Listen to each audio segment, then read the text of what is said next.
Hello students, we've already talked a little bit about infinite sequences, the convergence and divergence in class, but I've had quite a few questions, and so I thought I'd do a little video or two and just go over a few more examples with you. So let's go ahead and let's just delve right into infinite sequences, convergence and divergence. And what I didn't put up in class was a more formal definition, and that might help clarify some questions.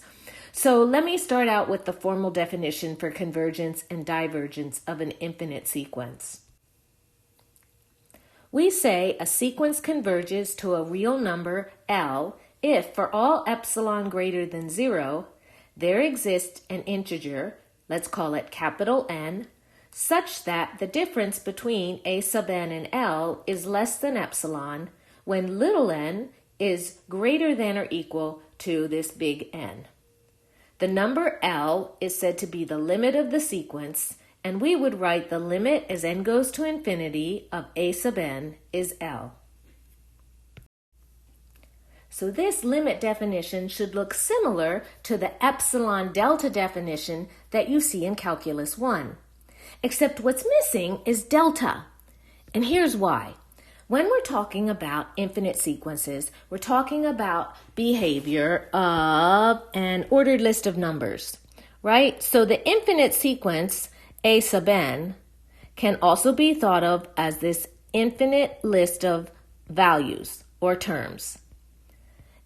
We index them with the numbers that fall below. So a sub 1 is my first term, a sub 2, all the way through a sub 3, a sub 4, a sub 5, and we make our way down to a sub n minus 1, a sub n plus 1, right? And we have all these terms in this infinite sequence.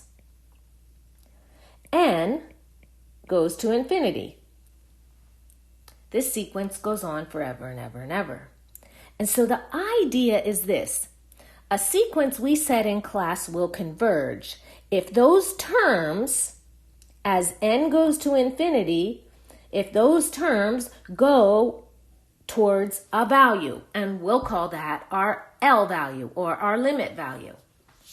So as n goes to infinity, if those terms approach a value L, we say that the sequence converges, and it converges to that value L. Now, what does this big N have to do with it? Well, that simply says that there exists somewhere in the sequence this big N such that all the terms after a sub big N fall within epsilon of L. In other words, these terms are just infinitesimally close to L. Well, I did promise you examples. Let's get there. How are you going to take then an infinite sequence and find its convergence? You are going to focus right here, and you're simply going to take the limit as n goes to infinity of the nth term in the sequence. If that approaches a finite value L, then you are going to say that the sequence converges, and it converges to that limit. If it doesn't converge, then the sequence is said to be divergent, and you would say that the limit does not exist. So let's get going and let's talk about some examples. All right, here we go. Example 1. Determine whether the following sequence converges or diverges, and if it converges, determine its limit. So we have 3 examples to start with. The first one, a sub n equals 6n cubed minus 8n over 4n to the 4th plus 7n minus 16. Now in class, we looked at some simpler examples, and one way that we looked at convergence was we listed out the terms in the sequence to see if we saw where they were going.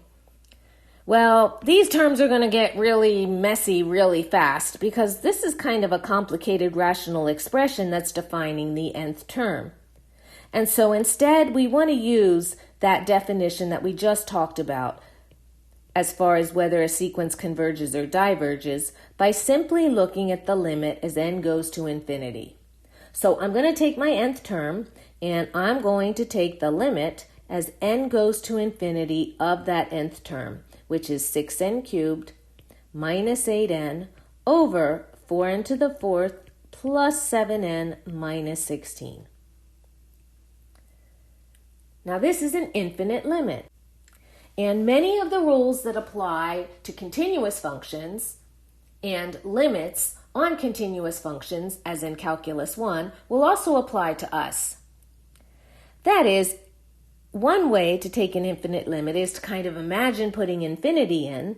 And so in the numerator, I would have, and I'll just kind of put it in here the first time so we can view it, but I would have 6 times infinity cubed, right? Minus 8 times infinity. And so when you put infinity in here, what's happening? 6 times infinity cubed minus 8 times infinity. Well, that's just infinity, right? Infinity cubed is way bigger than just one infinity, and so we would say this is infinity. We're kind of waffling here, like we would in Calculus 1.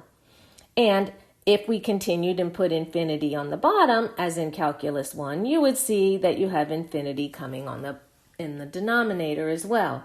And infinity over infinity, well, what is this? This is an indeterminate form, right? And this is all coming from Calculus 1. So that's an indeterminate form. So what do we do when we get infinity over infinity and we don't know how to find the limit? Well, we do our shortcut. And our shortcut is we know that in the numerator, we have a polynomial, but the n cubed term is the highest degree. And that has the most import when it comes to talking about infinity. In the denominator, the highest degree is n to the 4th. This first term here, again, that has the most importance when you're plugging infinity in. Minus 16, well, that's nothing compared to n infinity to the 4th, right? So when we talk about infinite limits and we get this indeterminate form, one way that we can deal with a polynomial divided by a polynomial is either use L'Hopital's rule or simply use our brain that says the lead term is the most important term when I'm looking at infinite limits. And so I'm just going to narrow in and I'm going to focus on my lead terms only. That means I want to look at the limit as n goes to infinity of 6n cubed over n to the 4th. And doing a little bit of simplification, what does that give us? That just gives us the limit as n goes to infinity of 6 over 4n. Now, as n goes to infinity, that means I have 6 over infinity. And what does that mean? The bottom grows infinitely large while keeping a constant on top, so this whole limit goes to 0. That is a finite number, and therefore we would say that this sequence, a sub n, actually converges, and it converges to 0. It's as easy as that. Let's take a look at the second example, example B. A sub n, or our nth term, is 6n squared minus 8n plus 13 divided by 5n squared plus 7n minus 16. Again, to determine if this sequence converges or diverges, we're going to take the limit as n goes to infinity of the nth term, which is 6n squared minus 8n plus 13 over 5n squared plus 7n minus 16. Again, if we plugged infinity in, we would get the indeterminate form, infinity over infinity. And so we'll do our shortcut. Let's look at the highest degree on top, which is n squared, and the highest degree on the bottom, which is also 5n squared, or the highest degree term, I wasn't quite being rigorous enough. The highest degree on top is 2 and on the bottom is 2. So I want to look at those two terms and let's compare them and take the limit as n goes to infinity of 6n squared over 5n squared. Again, those terms have the most importance when we're talking about an infinite limit. What can we do? We can simplify down and cancel. And when we simplify down and cancel, that leaves us with looking at the limit as n goes to infinity of 6 over 5, which is just 6 over 5. And notice again, we have a finite number, and therefore we would say that again, this sequence converges, and it converges to 6 over 5. Ha! So far, so good. Well, let's look at example C. What do we do then if we have an alternating sequence? Okay, so let's look at this alternating sequence here. So here we have -1 to the n. That's the piece that makes it alternate from negative to positive, negative to positive. And then we have our nth term, 5n cubed plus 4 over 8n cubed minus 9n plus 2. How do we deal with alternating sequences? Well, we first start by looking at what is happening to the positive sequence without the alternating piece going on. So I'm going to take a look at 5n cubed plus 4 over 8n cubed minus 9n plus 2. And I want to take a limit as n goes to infinity. Another rational expression, if we plugged infinity in the numerator and the denominator, we'd get our indeterminate form. And so that means we want to take a look at the highest degree term in the numerator, the n cubed term, and the highest degree term in the denominator, another n cubed term. And so really, we can look at the limit as n goes to infinity of 5n to the third over 8n to the third. Cancel out those n to the thirds. And that tells me that I am simply looking at a limit as n goes to infinity of 5/8, which is just 5/8. Now remember, this is just the positive terms in the sequence. We have to go back now and deal with the alternating piece.